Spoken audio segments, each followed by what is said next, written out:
Welcome back to the channel. This is day 3 of cutting trees for mushroom log inoculation. And as you could probably tell in the video, it's much warmer today. It's actually March 17th, 2022.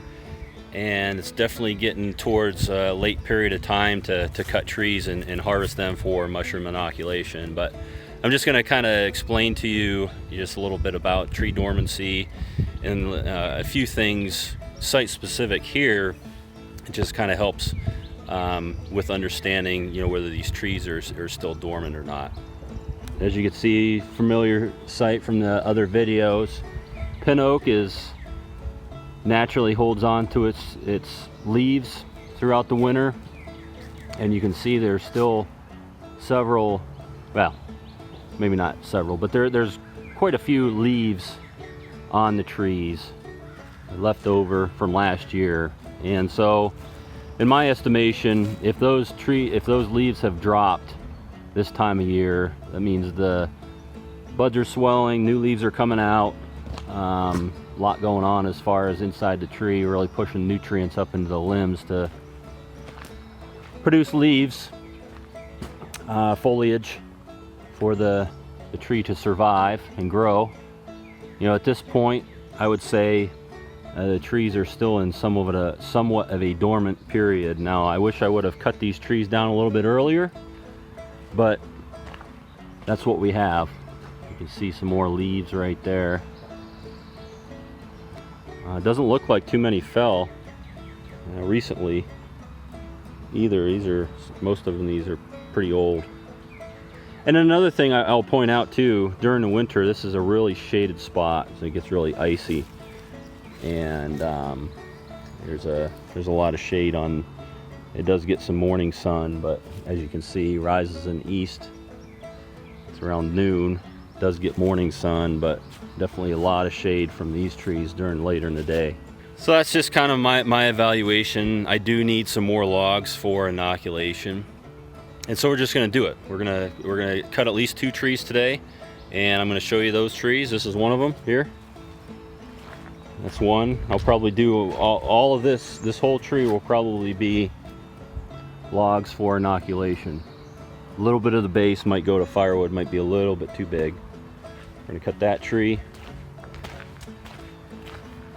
and this one right here. And so you can see my pattern. There's some stuff left over from last time. Really opening up really well. Very nice gap. And so you can see here,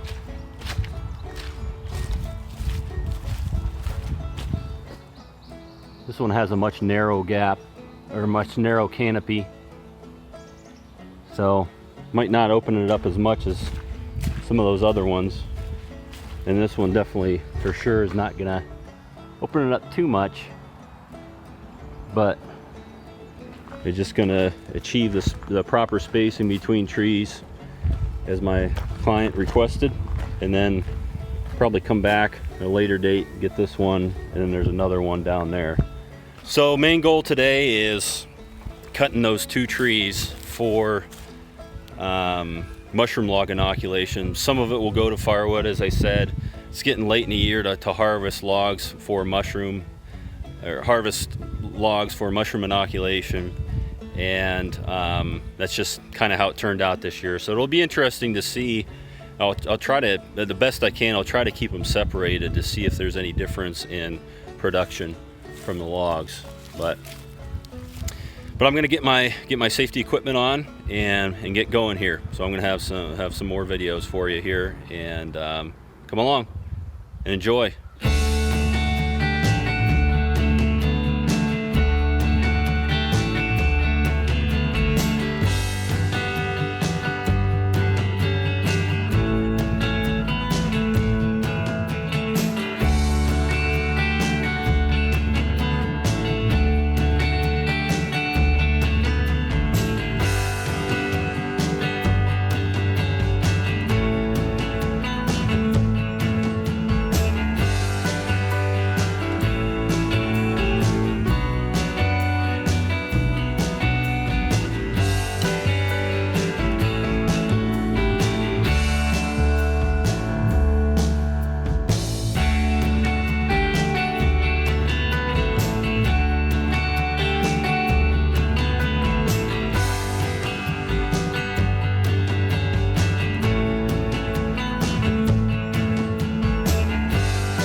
So what you saw there was it took 40 minutes to get that tree on the ground, and yeah, I would have liked to have had a sack and throw a rope up there to pull it down, but I just don't have that equipment. I knew this tree was going to be difficult to cut down. I just wanted to take my time with wedges to wedge it down, and I'll show you what was hanging the tree up, and you could probably see it on the intro video for this day, why it was so hard, because I started with that tree on purpose because I knew it was going to be the hardest tree, so I wanted to do that one first. And so thankfully, praise the Lord, got it on the ground, no injuries. And you know, that's key. That's a key application of chainsaw safety, just taking your time, using the tools and knowledge you have, and to get the tree on the ground. So yeah, I would have liked to have a rope up in there, and I could have used my truck to pull it out with some pulleys. I just don't have that, and I figured I could still get it on the ground without that stuff. It just took a little bit longer. All right, so we're just gonna look at the tree a little bit and make some observations. One, we're gonna look at the stump and to see how well I cut the tree down and the techniques I used. And then we're also gonna look at the buds of the branches to see if there's any swelling in the branches or at the buds, to just to see, for observation's sake, the effectiveness of, you know, the time of year in which I'm cutting it down now. As I said, it's March 17th, and how well that's going to work with the inoculate process, and how well the mushrooms grow, and see if it affects the yield or anything. Okay, so right now we're going to look at the stump and some of the tools that I used. Here's my wedges you saw me pounding on. Thankfully I had enough of them here, in a variety of kinds. This one here that's broken off, it was actually pretty helpful to use. And then as you see here, I have two chainsaws for reasons that, just in case one quits. One is smaller than the other. That's a Husqvarna 372, and this is a much smaller, newer model Husqvarna, lighter as well. And I chose to use this one for a variety of reasons. It's lighter, and for lighter work like a tree like this, I can use a saw like this. But you can see the width of the bar is a little bit more narrow than the big one. So as you can see, I didn't have a lot of space between the hinge and where the holding wood was going to be. So I elected to use the smaller saw so we could have a more narrow width in here when I was doing my plunge cut. And so you can see here how had my face cut here, and the angle was pretty good. And I estimated the diameter at breast height for this tree to be about 10 inches. So I left about an inch for the hinge. And so essentially what you want to make your face cut, your hinge, to the degree where it's about 80% of the diameter. So, you know, if it was 10 inches, I would want this to be about 8 inches right here across. So I haven't cut the log off the stump yet, but and then also too, I wanted to point out, here's my holding wood. So I wanted to leave a little bit of holding wood on the back side to cut. And as you can see, I definitely did not want it to go back, the tree to go back and hit the fence. So in my plunge cut, and then put my wedges in, drove my wedges in, or plunge cut back to left some holding wood, put the wedges in, and then cut my holding wood. So let's go up here and look at, on this side here. I'm gonna go over here and look at some of these upper branches, see what they look like here as far as the swelling from the buds. So as you can see,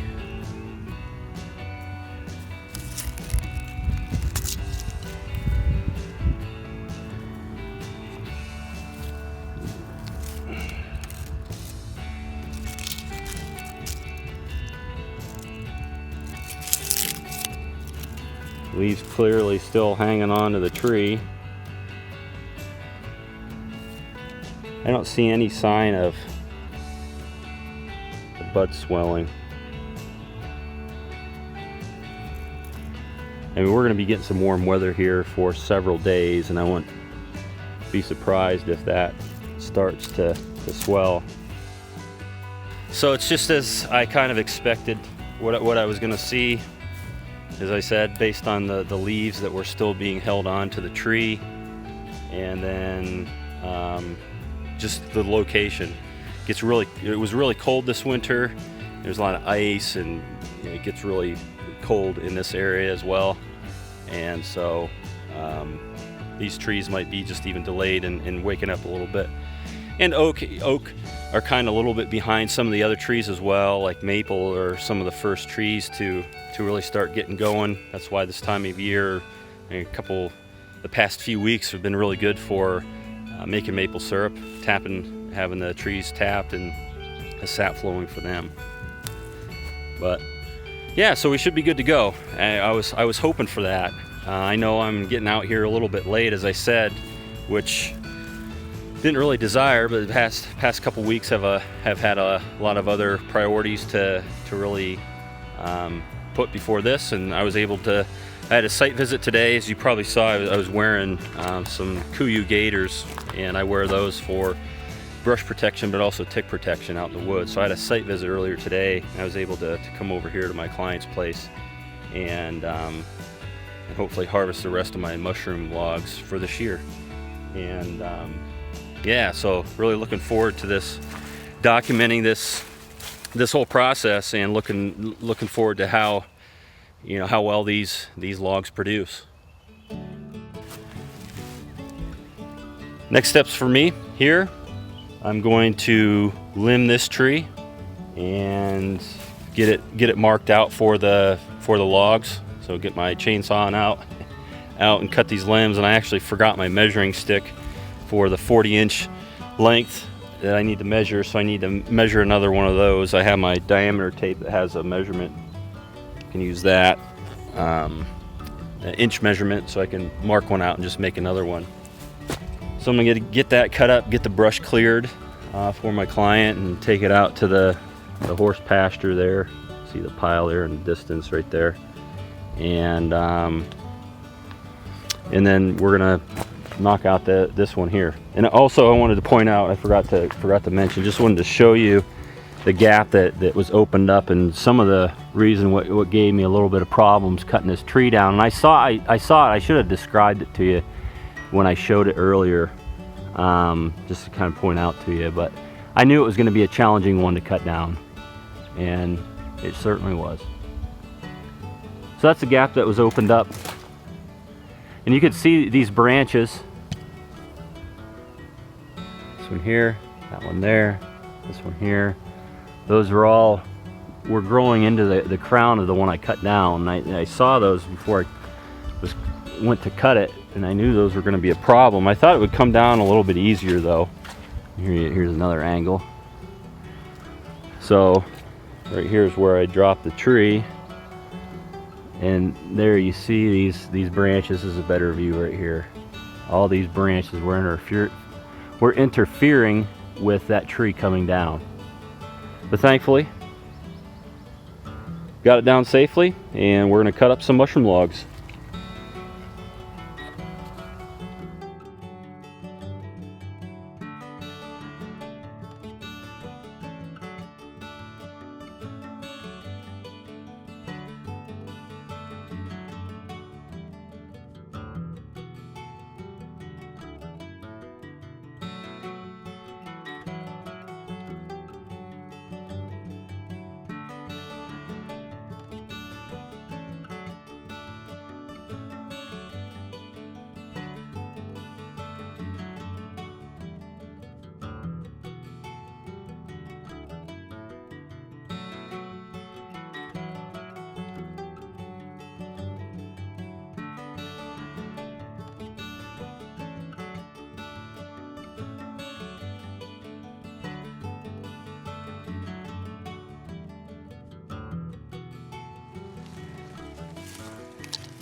As I said, I forgot my measuring stick to measure the mushroom logs with, so I just figured, I was like, well, might as well show another video of me measuring one and just cutting it out. It's pretty simple, but figured it'd be something that's you guys would want to watch.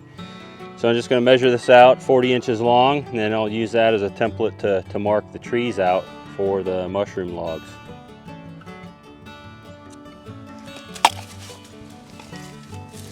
Using a diameter tape, my tip came off, so I'm just going to measure it at 4 inches and just add 4 inches to the length.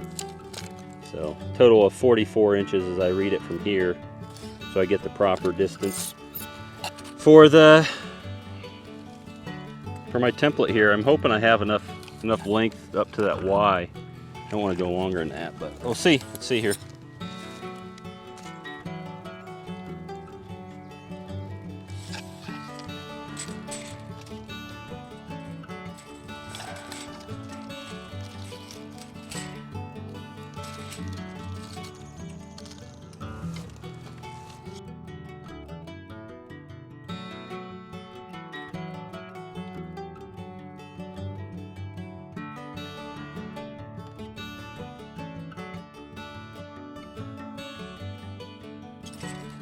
Four feet here, minus 4 inches.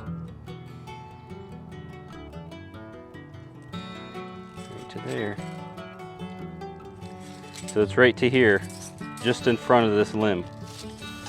So what I'm going to do, instead of firing up my chainsaw, I'm just going to use my hatchet to cut it out and cut all these branches off here, decently smooth. And so by now I have 4. I'll have 3 of these at home. I left the other 2 at home. I just forgot to grab them when I was leaving for my site visit. Okay. I just want to be sure. I'm gonna double check just to make sure. Just double check this distance here. Should be just in front of that guy.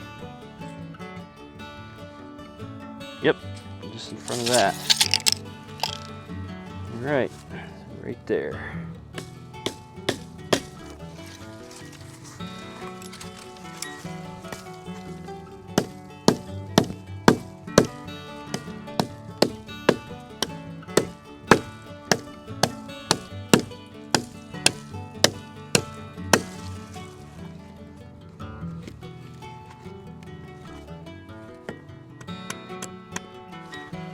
The short side here, I cut it at an angle just as kind of a creative way to see if, just tried different things. It seems to work pretty good, because then I can lay it on the log, but then find where the length is.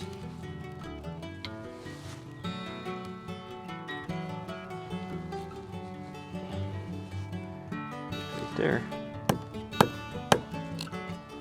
It's 40 inches.